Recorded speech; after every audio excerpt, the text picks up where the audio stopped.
First time ज्यावेळेस सीजीबॉक्सला visit केलं त्यावेळेस मी असा विचार केला की रूरल एरियामध्ये पण आपल्याला सिटी टाईपमध्ये कल्चर भेटू शकतं आणि हीच माझ्यासाठी खूप मोठी गोष्ट होती. त्यानंतर मी सरांसोबत बोललो. मग मी ॲडमिशन घेतलं तर दुसऱ्या दिवशीपासून मी जॉईन झालो. तर मग आमची बॅच स्टार्ट झाली आणि आमचं सगळ्यात पहिल्यांदा लेक्चर होतं फाउंडेशनवरती. तर त्यामध्ये आम्हाला बेसिक ड्रॉइंगबद्दल इन्फॉर्मेशन दिली आणि त्यामध्ये एक जर 3D मॉडेल बनवायचे तर त्यासाठी आपल्याला ड्रॉइंग किती महत्त्वाची हे सांगितलं होतं.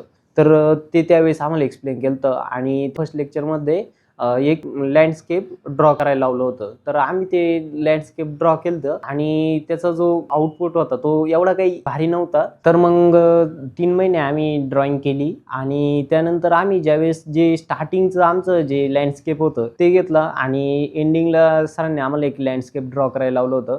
त्यामध्ये म्हणजे एकदम असा वेगळाच डिफरन्स होता की स्टार्टिंगला आम्हाला काही म्हणजे प्रोपोर्शन कसं ड्रॉ करायचं किंवा काय हे माहितीच नव्हतं. पण मग आता जे आम्ही 3 महिन्यानंतर ड्रॉ केलं तर त्यामध्ये आम्हाला सगळं माहिती होत्या गोष्टी की कोणत्या प्रकारे ड्रॉइंग केली पाहिजे, म्हणजे कोणत्या प्रकारे प्रोपोर्शन ड्रॉ केलं पाहिजे आणि बऱ्याचशा गोष्टी माहिती असल्यामुळे दोन्हींमध्ये एकदम डिफरन्स दिसत होता.